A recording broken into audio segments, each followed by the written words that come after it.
mindset terkait dengan corona ini, mindset terkait dengan pandemi. Kalau mindset kita terkait dengan pandemi ini baik, maka hasilnya juga baik. Jadi jangan sampai ada yang masih mengatakan, gara-gara corona nih, gara-gara pandemi nih. Ini jangan-jangan kita ngomong seperti ini, kita nggak ikhlas dengan keputusan Allah Subhanahu Wa Taala. Jangan-jangan kita ngomong seperti itu, kita nggak terima dengan apa yang telah Allah sajikan kepada kita. Gitu. Bahkan kami berupaya, awal-awalnya memang semua kaget, termasuk juga mungkin kita, termasuk juga mungkin ya dari Diknas dan yang lain kaget nih dengan adanya seperti ini. Nah, tapi saya langsung berpikir, ngobrol sama teman-teman, ngobrol di rumah, kenapa tidak kita jadikan masa-masa pandemi ini bagian dari variabel pendidikan di rumah kita. Ini kan kayak kurikulum yang memang Allah sajikan, benar ya? Ini kurikulum mahal loh, kurikulum mahal yang nggak pernah ada di tahun-tahun sebelumnya. Ini Allah sajikan, karena memang kurikulum terbaik itu adalah kurikulum yang benar-benar bisa langsung kita rasakan, ya kan? Real life experience kalau bahasanya kita. Ini kan langsung nih kita mengalaminya langsung. Nah, bagaimana kita menjadikan ini adalah bagian dari kurikulum pembelajaran, bukan cuma buat anak-anak, tapi termasuk buat kita. Contohnya saya dulu nggak pernah mau ngisi seminar online. Al-Azhar nggak pernah minta ya. Dulu ada yang minta, Kak, seminar online dong via WhatsApp awalnya. Atau dia sediakan via webinar gitu kan. Saya bilang, wah nggak enak seminar online, kenapa? Touch-nya itu nggak ada. Saya ngomong sama layar, saya bilang, datang langsung. Kalau datang langsung kita nggak kuat ngongkosin pesawatnya Kang Febri gitu kan. Ya udah kita berdoa aja, mudah-mudahan nanti kita sempat ke sana deh. Saya sempat ke sana mudah-mudahan insya Allah, saya bilang. Nah, dari dulu saya nggak pernah mau, Bu Nov. Tapi dengan keadaan seperti ini saya harus mau belajar kan. Mau lagi ngelihat tentang Zoom. Oh gini loh tentang Zoom. Mau lagi mengembangkan apa sih yang bisa saya sampaikan kepada banyak orang untuk bisa menginspirasi. Baru mulai mengaktifkan bagaimana channel IG, YouTube dan segala macam. Ya kan? Saya kan memang awalnya sebagai motivator pengennya menginspirasi banyak orang. Ini sekarang ada pandemi, nggak ada yang ngundang. Masa saya nggak bisa memberikan inspirasi gitu loh. Nah baru nih mulai mengaktifkan lagi. Saya belajar. Guru-guru belajar nggak? Saya yakin guru-guru pasti belajar. Belajar apa Nur ya? Belajar. Ini termasuk yang perangkat-perangkat hadir di sini, bagaimana tim IT semuanya ini belajar. Guru-guru di tempat lain belajar. Bahkan banyak sekarang guru-guru yang mulai belajar bikin video menarik karena ingin memberikan tutorial pengajaran kepada anak-anak. Orang tua belajar lagi, belajar bagaimana berkomunikasi dengan anak, ya bagaimana belajar tentang anak dan yang lain-lain. Nah, artinya ini memang kurikulum dan fasilitas yang Allah berikan. Kalau kita menjadikan COVID ini atau pandemik yang saat ini terjadi adalah bagian dari variabel pendidikan, maka kita akan menikmati. Salah satu menikmati. Contoh gini, saya pernah ngajak anak saya ke sini kalau nggak salah ya, dulu pernah ngajak anak saya ke sini untuk berjualan. Di sekolah kami itu, ayah bunda sekalian, dari mulai kelas 3, kelas 4, kelas 5, anak-anak kami itu memang di akhir tahun ajaran itu akan ada ekspedisi, perjalanan jauh. Kelas 3, 3 hari, kelas 4, 4 hari, kelas 5, 5 hari. Ini bertepatan dengan ketika anak saya kelas 5. Anak saya kelas 5 itu ekspedisinya ke TNUK, Taman Nasional Ujung Kulon.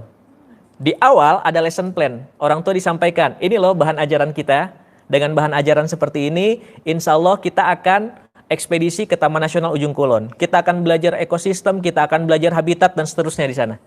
Jadi belajar langsung dari sumbernya, kalau kita kan gitu. Belajar langsung dari sumbernya. Nah, di awal masuk kelas, anak-anak diberikan motivasi. Jadi guru-guru memotivasi anak-anak tentang Taman Nasional Ujung Kulon. Artinya apa? Guru-guru memberikan impian kepada anak-anak.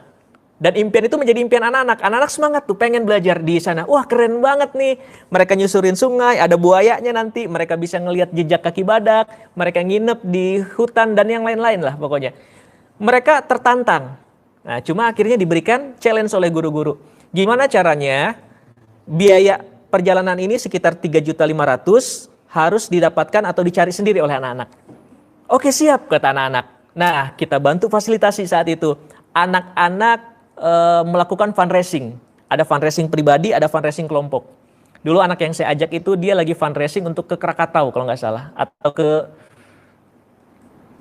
kalau Sukabumi itu Ciletuh. Nah, ingin fundraising ke sana. Mereka mengumpulkan uang, jualan sesuatu lah yang bisa mereka jual. Nah, kalau khusus di kelas 5 ini kita ingin mengajarkan anak kita bukan cuma mimpi, tapi dia action dengan mimpinya, memperjuangkan mimpinya. Bukan cuma sekedar memperjuangkan mimpinya, tapi mereka berani memaparkan mimpinya ke orang lain. Makanya kita fasilitasi anak-anak kita untuk presentasi di beberapa perusahaan untuk cari dana sponsorship. Dan alhamdulillah perjalanan anak-anak sampai berapa bulan tuh saya lupa, sampai dengan bulan Desember anak-anak sudah berhasil mengumpulkan lebih dari 70% dana. 70% dana gitu kan ya. Qadarullah saat itu yang terjadi adalah kita sama-sama tahu ada tsunami. Masih ingat Bu Novi ada tsunami di Banten waktu itu? Salah satunya yang waktu itu jadi korban kalau nggak salah grup band Seventeen. Seventeen ya, grup band Seventeen. Set. Dan termasuk daerah kita, daerah Sumur, kita kan campnya kalau nggak salah berawal dari Sumur, itu rata semuanya. Artinya apa? Apa yang telah diperjuangkan anak ini untuk ke Taman Nasional Ujung Kulon, kecil kemungkinan untuk terwujud. Karena Maret kita akan jalan, Desember udah rata. Ya kan? Kalau kita diskusi dengan teman-teman yang ahli itu, dari penanganan nasional bencana BNPB, Badan Nasional Penanganan Bencana, itu katanya sampai dengan 6 bulan harusnya masa-masa recovery dan nggak boleh ada kunjungan dan yang lain-lain gitu. Artinya batal ini kita ke Ujung Kulon.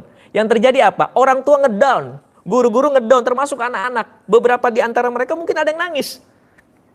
Ini gimana kita nggak jadi, padahal kita udah capek-capek cari dana dan segala macam. Termasuk saya adalah orang yang cukup bukan ngedown ya, tapi ya gimana nih gitu. Nah di kala kebingungan ini dan kala ngedown saya ingat, kenapa harus ngedown gitu? Tugas kita sebagai manusia kan usaha, ya. Tugas kita sebagai manusia usaha. Ketika ada hal lain yang Allah berikan kepada kita, tugas kita adalah merespon dengan respon terbaik. Akhirnya ketika ngumpul di rapat antara guru kelas dengan orang tua siswa, hal yang saya sampaikan pertama kali seperti ini. Bu, tujuan utama kita bukan ke TNUK. TNUK itu sarana pembelajaran, tapi bukan tujuan. Tujuan pembelajaran kita apa sih? Tujuan pembelajaran kita ingin mengajarkan anak-anak harus punya mimpi. Tujuan pembelajaran kita adalah anak-anak memperjuangkan mimpi mereka. Di samping pelajaran-pelajaran tadi, ekosistem dan yang lain-lain. Hari ini Allah berikan pelajaran yang jauh lebih mahal dibandingkan dengan itu semua. Kelas-kelas sebelumnya nggak dapat pelajaran itu. Anak-anak kita harus belajar bagaimana tidak semua mimpi mereka bisa terwujud. Ini pelajaran mahal. Banyak hari ini, ya kita sama-sama tahu ya, banyak hari ini orang-orang yang siap untuk sukses tapi nggak siap untuk gagal. Iya nggak? Nah anak kita diajarkan oleh Allah. Anak kita diajarkan dan ini mahal saya bilang.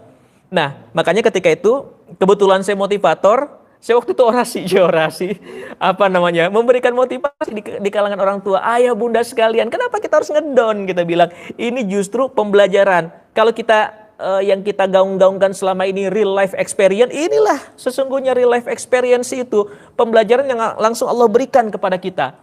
Pembelajaran yang langsung Allah sajikan kepada kita. Disinilah anak-anak wajib untuk belajar move on yang sesungguhnya.